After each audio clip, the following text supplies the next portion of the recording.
మా పెద్దిరెడ్డి రామచంద్రారెడ్డిని చంద్రబాబు నాయుడిని ఎప్పుడో కాలేజ్ టైంలో ఎప్పుడో కొట్టినాడంట ఆయన. ఆ కోపం ఇప్పటికి కూడా ఉంది. వాళ్ళ కొడుకుని అరెస్ట్ చేయాలంటాడు, వాళ్ళ నాయన్ని అరెస్ట్ చేయాలని అంటాడు.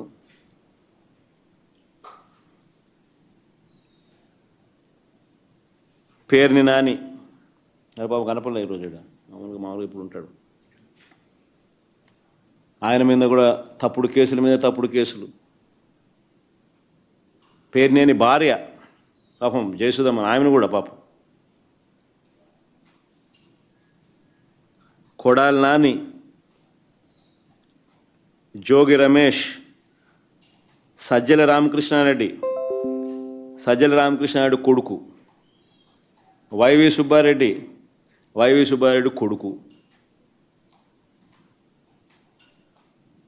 దేవనేని అవినాష్, తలసిల రఘురాం, ఆర్కే అంబటి రాంబాబు, విడుదల రజని, తాటిపర్తి చంద్రశేఖర్ దళిత ఎమ్మెల్యే, బూచేపల్లి శివప్రసాద్, ఉషా చరణ్ బీసీ మహిళా మంత్రి, Topudurthi Prakash, Gorantla Madhav ex MLA, ex MP, Gautam Reddy lawyer, ఆయన పాపం విజయవాడలో మీ అందరికీ పరిచయస్తుడు కూడా, మేరుగ నాగార్జున్ ఎక్స్-మినిస్టర్, దళిత ఎక్స్-మినిస్టర్, దాడిశెట్టి రాజా ఆయన ఎక్స్-మినిస్టర్. ఈ నాయకులందరి మీద తప్పుడు కేసులు పెట్టడం, వీళ్ళని ఎప్పుడెప్పుడు అరెస్ట్ చేయాలని చెప్పి తాపత్రయపడతా ఉన్నాడు చంద్రబాబు నాయుడు. జగన్ చుట్టూ ఉన్న వారినందరినీ కూడా బెదిరించాలి, భయపెట్టాలి. మోడస్ ఆపరాండా ఒకటే, చిన్న చిన్న వ్యక్తులను కొట్టడం, భయపెట్టడం, లేదా ప్రలోభాలు పెట్టడం, వాళ్ళ చేత తప్పుడు వాంగ్మూలాలను తీసుకోవడం, అంతే. ఇంకా వీళ్ళని అరెస్ట్ చేయడం. మోడస్ ఆపరాండా అన్నిటికీ ఇవే మోడస్ ఆపరాండా.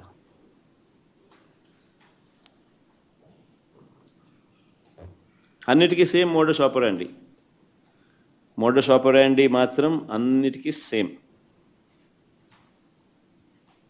చిన్న చిన్న వ్యక్తులను కొట్టడం, భయపెట్టడం, ప్రలోభాలు పెట్టడం, వాళ్ళతో స్టేట్మెంట్ తీసుకొని వీళ్ళని అరెస్ట్ చేసే కార్యక్రమం చేయడం.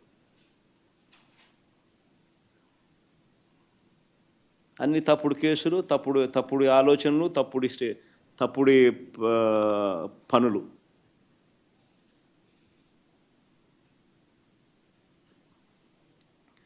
చివరికి అన్నిటికన్నా నిజంగా బాధ కలిగించే విషయం, ఆశ్చర్యం కలిగించే విషయం, 70 ఏళ్ళ ముసలైన కొమ్మినేని శ్రీనివాస్, మీతో పాటు మీ తోటి విలేకరి, రెప్యూటెడ్ విలేకరి, సీనియర్ జర్నలిస్టు, ఏం పాపం చేశాడని చెప్పి నిజంగా అడుగుతా ఉన్నాను నేను. ఆయన జైలుకు పంపడానికి చంద్రబాబు నాయుడు అంత ఉత్సాహం చూపించాడు. ఒక డిబేట్ జరిగేటప్పుడు సహజంగానే కొంచెం అనుకూలంగా కొంతమంది మాట్లాడుతూ ఉంటారు, వ్యతిరేకంగా కొంతమంది మాట్లాడుతూ ఉంటారు. ఆ ప్యానలిస్ట్ మాట్లాడే మాటలకు యాంకర్కి ఏం సంబంధం? ఇది మినిమం లాజికల్ రీజనింగ్. అలాంటిది ఆయన తీసుకొచ్చినాడు, జైల్లో వేసినాడు. కోర్స్ ఆయన మీద చంద్రబాబు నాయుడు కోపం ఎక్కువే అనుకో. ఇంతకుముందు ఆయన ఉద్యోగం కూడా ఊడగొట్టే దాంట్లో కూడా చంద్రబాబు నాయుడు పాత్ర చాలా క్రియాశీలక పాత్ర పోషించినాడు. అంతటితో ఇంకా సంతోషపడలే ఉద్యోగం పీకినందుకు. అప్పట్లో ఆయన జీవితం నాశనం చేయాలా, ఆయన పరువును తీయాలా, ఆయన జైల్లో పెట్టాలా? ఇంత దిక్కుమాలిన ఆలోచనలు చూడు ఇవన్నీ.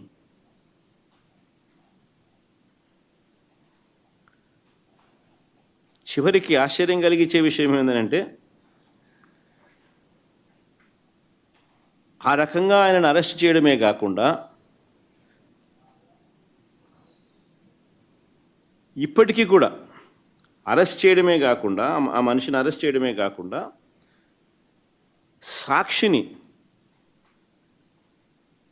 సాక్షి ఆస్తులను ధ్వంసం చేసే కార్యక్రమం ఆర్కెస్ట్రేటెడ్గా. ఒకసారి వీడియో క్లిప్పింగ్లో ఒకసారి చూడండి. ఒకసారి తెలుగుదేశం పార్టీ నాయకులు ప్రతి చోట ఎక్కడెక్కడైతే సాక్షి ఆస్తులను ఎక్కడెక్కడైతే వీళ్ళు టార్గెట్ చేసి ఆర్కెస్ట్రేటెడ్ పద్ధతిలో అటాక్ చేసి ఆస్తులు విధ్వంసం చేశారో ప్రతి చోట శ్రీకాకుళం, వెనక్కి మామ ఒకసారి, శ్రీకాకుళం మెట్ట శైలజ డిస్ట్రిక్ట్ తెలుగుదేశం మహిళా టౌన్ ప్రెసిడెంట్, గుండు స్వాతి శ్రీకాకుళం టీడీపీ ఎమ్మెల్యే, గుండు శంకర్స్ వైఫ్. ఒక రాజకీయ పార్టీకి దగ్గరుండి ఆర్కెస్ట్రేటెడ్ పద్ధతిలో ఒక రాజకీయ పార్టీ ఆర్కెస్ట్రేటెడ్గా గవర్నమెంట్కు వ్యతిరేకంగా గలం విప్పుతూ ఉంది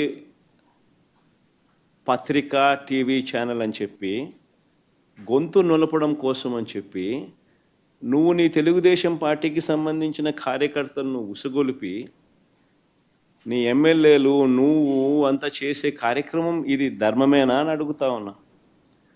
చివరికి సుప్రీంకోర్టు ఇదే కొమ్మినేని గారిని సుప్రీంకోర్టు, మామూలుగా సుప్రీంకోర్టు బెయిల్ అనేది అరెస్ట్ చేసిన వ్యక్తిని సుప్రీంకోర్టు బెయిల్ అనేది ఇవ్వదు.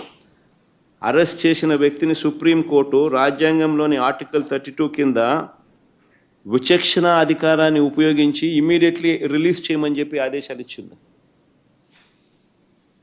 ఇదే కొమ్మినేని కొమ్మినేని శ్రీనివాసరావు గారు. అంటే చంద్రబాబు నాయుడు గారు చెంప మీద ఇదొక చెంప చెల్లు అనిపించినట్టు కాదా? మరి అదే కేసులో సాక్షి కార్యాలయాలన్నీ ఈ మాదిరిగా తెలుగుదేశం పార్టీ కార్యకర్తలందరి చేత ఈ మాదిరిగా దగ్ధం చేస్తే దీనికి గవర్నమెంట్లో ఉన్న చంద్రబాబు నాయుడు బాధ్యుడు కాదా? మన సుప్రీంకోర్టు అక్కడ చేసింది తప్పు, కొమ్మినేని శ్రీనివాస్ని అరెస్ట్ చేసింది తప్పు అని చెప్పి వెంటనే విడుదల చేయమని చెప్పి విచక్షణాధికారాన్ని సుప్రీంకోర్టు ఉపయోగించి ఆర్టికల్ 32 ప్రకారం తనకున్న విచక్షణాధికారాన్ని ఉపయోగించి విడుదల చేయమని చెప్పి ఆదేశాలు ఇచ్చి చంద్రబాబు నాయుడు చెంప చెల్లుమనిపించిన సుప్రీంకోర్టు మరి అదే కేసులో సాక్షి కార్యాలయాలను ఇంత దారుణంగా దగ్నం చేస్తూ ఉంటే, మీడియా గొంతు నొక్కే ప్రయత్నం చేస్తూ ఉంటే మరి చంద్రబాబు నాయుడు గారు దీంట్లో దోషి కాదా? ఒక ముఖ్యమంత్రిగా ఉన్న వ్యక్తి చేయాల్సిన పనేనా ఇది?